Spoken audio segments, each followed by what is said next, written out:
Okay,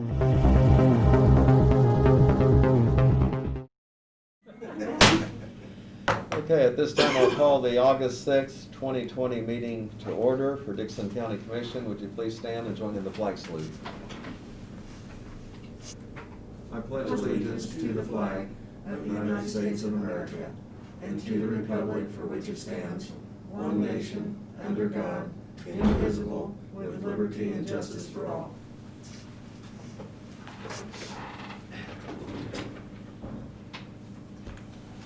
Okay, we have two items to add to the agenda. One is a resolution regarding the COVID relief funds that we have. And then the second item will be an executive session, and that's going to be for 15 minutes, and that's going to be for attorney-client privilege, but also unelected personnel, so two pieces on that. And with that, I would move that we approve the agenda as amended. I'll second it. We have the motion and the second for approval of the agenda as amended. Any other discussion? All in favor say aye. Aye. Opposed? Motion carries. The consent agenda includes the July 30th meeting. It's payroll of $298,367.83. Wire payment, which is utilities, of $8,167.14. I move to approve the consent agenda. Second. We have the motion and the second for approval of the consent agenda. Any other comment or discussion? All in favor say aye. Aye. Opposed? Motion carries. Craig, we'll start with you with commission comments. Yeah, I've got a couple of emails. This is from Randall Andrews. It's regard to the wind project beginning south of Abilene. His questions are, is Dickson County in favor or opposed to the project? 2, are the commissioners agreeable to the area where the project is scheduled to go? 3, what kind, if any, restrictions are in place in the county to encourage or discourage the completion of this project? And 4, will property taxes be impacted if the project is completed? And 5, have public hearings occurred, or if not, when will they occur? And then the other one is from Deb Peters. It's the $1,000 grant, up to $11,000 for a homeowner project in Dickson County. And also the other one, the countywide, I wasn't able to print that off.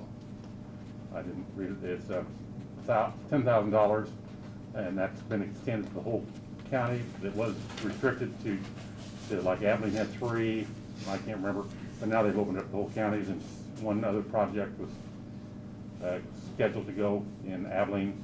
So now there's $60,000 left in that project, in that fund, I should say. That's all I have. Well, I'd like to thank Barb for toughing it through her surgery and handling an election on Friday, or on Tuesday. That's all, Lynn. Okay. Yes, Ron? Yeah, I don't have anything, man.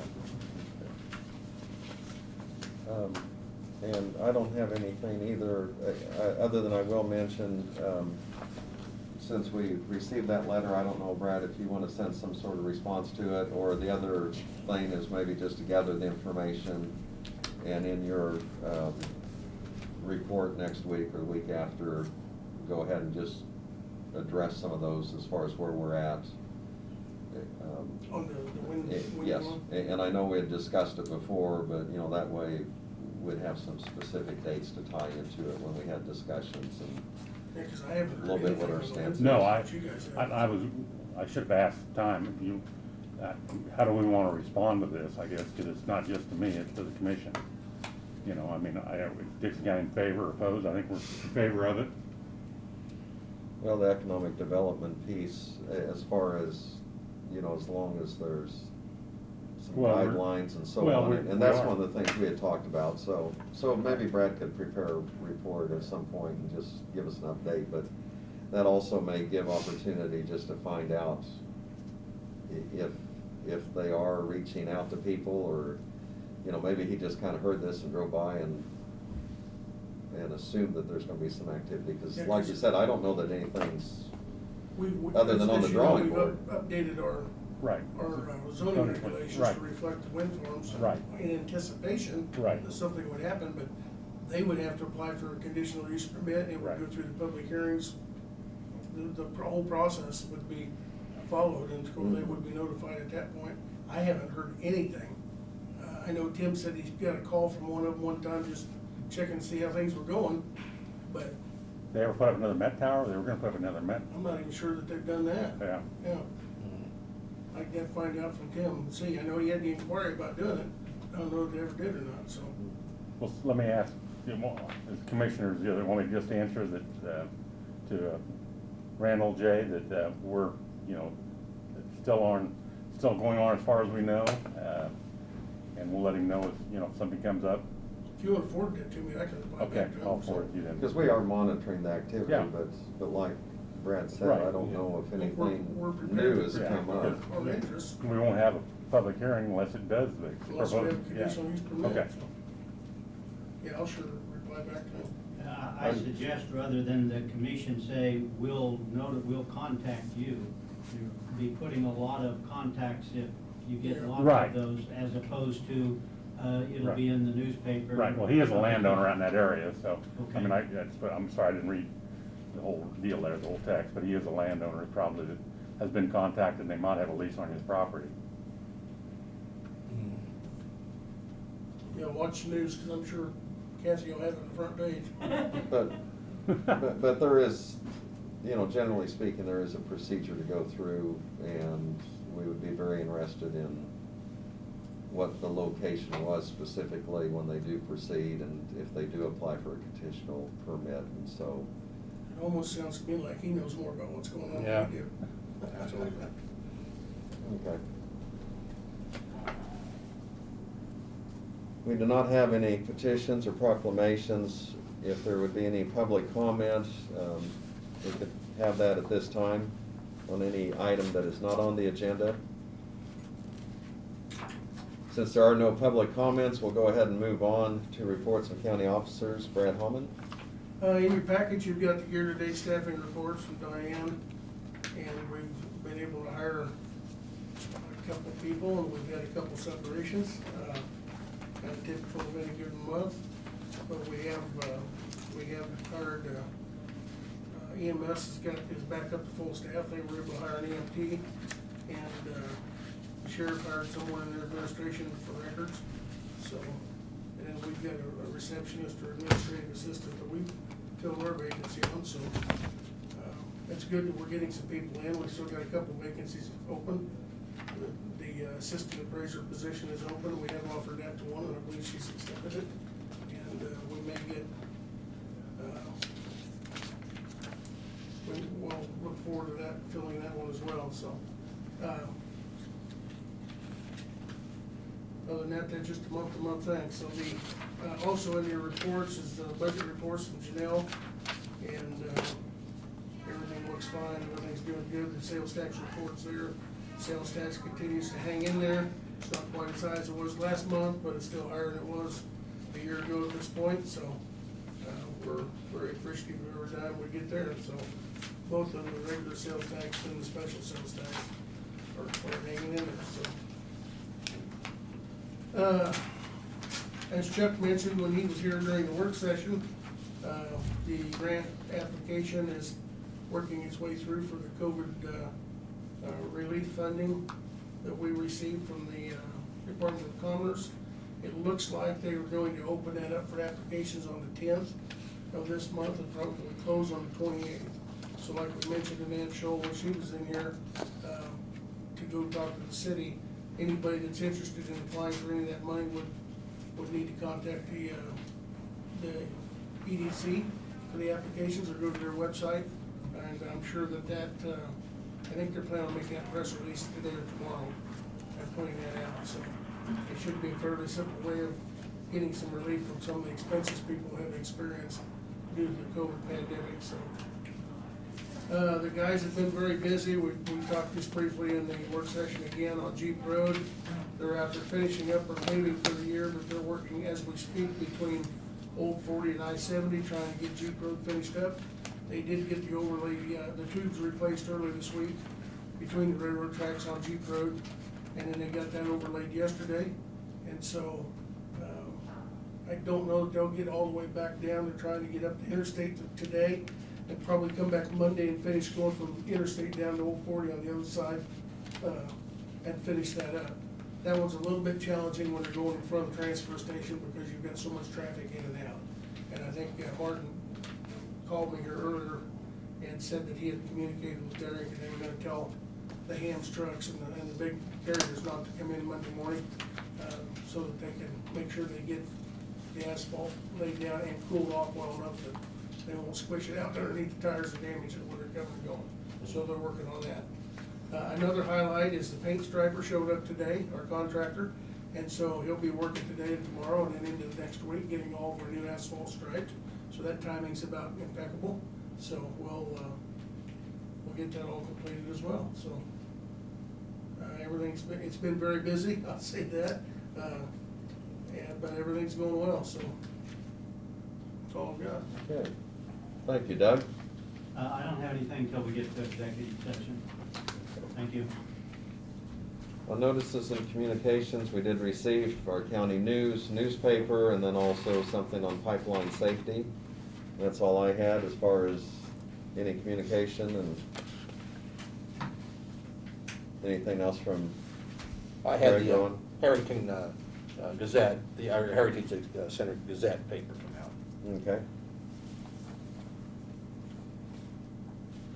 This time we'll go to resolutions. We did have one that we added to our agenda, and it's on the COVID Relief Fund.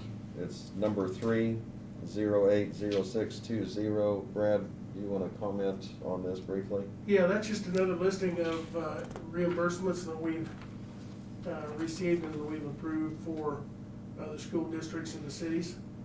And the ones that pertain to this particular resolution are on the spreadsheets that Janelle's provided on the back. And so it just keeps us up to speed on what people, the agencies have applied for and what we would be authorized to pay out to them, so. Okay. And we had asked them to specifically come up with the items, line items, for our review, but also to make sure that they qualify for this particular funding, so. I'd move that we adopt resolution 080620. This is a coronavirus relief fund distribution resolution number 3. I'll second that. We have the motion and the second. Any other comment or discussion? All in favor say aye. Aye. Opposed, motion carries. The next item we have is a memorandum of understanding with the city of Abilene for use of the Civic Center. And Brad, you might tell us a little bit the discussion going on and the purpose of this. Yeah, this is just an MOU to put into writing the fact that the city of Abilene is willing to allow us the use of the Civic Center during our renovation. And they will do that at no cost to us. We have agreed in through the MOU to pay for any expenses related to that as far as utilities and things of that nature. It's just an official agreement that they are allowing us to use that facility. Starting on or about the second or third week in November for about 6 months, depending on what it takes. So it'll be on the heels of Barb's November election. So. And I have, the city of Abilene has already approved it, Yes, so they it's have. just our part to go ahead and have me sign on behalf of the commission for that. Is there a motion? So moved. I'll second it. We have the motion and the second to enter this MOU between Dixon County and the city of Abilene on the facilities as it's described in the Civic Center. Any other discussion or question? Yeah, what it all, I mean, I know the improvements we left here, Brad, do we have a plan of what, the electrical data drops and stuff that we'll have to put, or that'll be temporary, or will it be? It will be temporary. That facility already has fiber optics to Okay, it, okay. which was one of the, besides its proximity and having bathrooms and having parking that people can pull up to, is one of the things that makes it appealing to us and usable. But we will have data drops, and Sherry and her staff have already planned that out on how they will do that. It will all be temporary underneath the tables. so that when we pick up and leave and move back in there, it'll all come out, so. What you'll see is probably 3 or 4 network cables run out to some switches, which are splitters, for lack of a better term, and then each department will have a network cable going to each computer from that, so, and then they'll have to configure each one of those, same way with the phone system, so. And another question, it's, I know you probably dealt with it or something like this, but like, are we gonna be able to use, we're gonna have to rent some stuff there, like cubicles and stuff, or are we gonna, how's that gonna set up, Brad? Well, I think we're, for the most part, we're gonna use tables, white tables. Oh, okay. I don't know that we'll have a lot of cubicles, and I don't know that we'll have a lot, I don't intend to rent a lot of stuff. We will have a couple little purchases, like, for example, we're looking at purchasing a rather larger size gun safe to put stuff in at night for the treasurer and clerk, things, whether it's money or things need to be put in there. We will be putting an alarm system on over there to protect it when we're not in there. Right. And then we will leave that when we leave, the city can have that afterwards, just things like that, none of which are real expensive. But I don't anticipate there'll be a lot of rental stuff, if any. We will take one of the containers, the Connex containers, if not 2 of them over there, and put them on the ground outside the building on the west end to store documents and paper and things like that in, but we've already got those on the project here. Right. And we'll have some of them that'll be empty by that time that we can just transfer over, so there won't be any additional lease on anything like that. The project's already got them leased, so. But I'm not aware of anything that, if we do have to come up with some dividers or something. Right, well- We do have some in our warehouse over there I already. mean, to me, it's some of the stuff people come in, and that's the trouble we have here, that, a little more privacy. When you're standing up there at the treasurer's office, everybody hears what you're doing. Right. And so, that Yeah. might, hopefully the new We building. may have to do something, we Yeah. know we're gonna have to put up some temporary frames to put the plexiglass Okay, yeah. and stuff like that on, so. If it comes down to it, we may end up having to buy some, or Yeah, I don't know okay. whether we can rent that kind of stuff, but a lot of it is gonna be shoot from the hip. Right, So- and knowing it's temporary. Yeah, and I haven't used temporary as much as I've used primitive. I've been telling everybody it's gonna be primitive, so just bear with us, so. Okay. That answers your question. We'll go ahead. All in favor, say aye. Aye. Opposed, motion carries. Another item we have is to consider the proposal for a new ambulance, and this would be for the COVID use. Brad? Yes, we've gotten a price bid from Emergency Services Supply in Jefferson City, Missouri, which is the company that we have purchased our ambulances from for a number of years now. This would be for the purchase of the build of a new unit. This unit's gonna be a little bit different than the ones that we have, although it'll look the same, but it will have a luminaire UV air and surface disinfection system installed, as well as all the grab rails and handles will be treated with what is called Agion antibacterial coating, and the patient compartment ventilation fans will exceed certain airflow standards required for the antibacterial and COVID issues. So the price of that quote, as you remember, we already purchased a chassis, so this is to build the truck to put on the chassis and have it to complete it. The remaining price is $210,000, $210,794. And so our recommendation is that we go ahead and award that. We originally weren't supposed to have that in their queue until sometime next year. They have told us if we authorize it now, they will get it in, and they plan to have it either built or substantially built by the 28th of December. So it could be utilized on the funding, the COVID money funding, so. That's our plan, and we're sticking to it. Any questions or comments? Need a motion for approval? I'll make a motion to approve purchase. Second. We have the motion and the second for approval of the purchase of a new ambulance, utilizing those COVID funds. And then Brad, as you mentioned, is what, $210,794? Yes. Any other comment? All in favor say aye. Aye. Opposed? Motion carries. The only other item other than adjournment, is, first of all, before we do that, we have an executive session. It's gonna be for 15 minutes. It's for non-elected personnel, but also is going to include attorney-client privilege. And we'll start that at 11:22 for 15 minutes. It would include our attorney and Brad and the commission. The first one, I'd like just the commissioners for the 5 minutes. Okay, I would amend that then, or restate that the first 5 minutes will just be the commissioners and just Just the us commissioners. yeah, Okay, for the non-elected first- personnel. For the first 5 minutes, Yeah. and then at that time, we will call in Brad and also the attorney.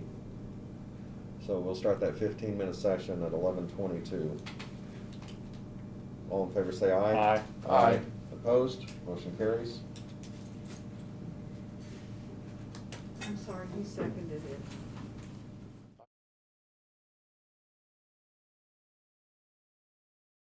I'll second it. We have the motion, the second to return to regular session. We're back to regular session. As a result of our executive session, we've just received some updated information, attorney-client privilege, and also discussions on non-elected personnel. There's no actions or anything else to be taken at this point. Let I'd me ask entertain you, a move. Do we need to accept that payment? Do we need to have a motion on that? I heard your Okay, general okay. feelings with it, I'll move forward with it. Okay, I didn't know if we Okay. needed. No, it's Okay. fine. Accept it after it's in hand, right? Yeah. Grab it and go. Okay. I move we adjourn. I'll second that. Dang it. We got the motion and the second for adjournment. Any discussion? All in favor say aye. Aye. Opposed? No. Motion carries 2-1. We're adjourned. Are you serious? Yes, I was. I didn't get to make the motion. You didn't make the It's motion. not unanimous, His okay. streak is, Motion passed, 2-1. he wanted to wait.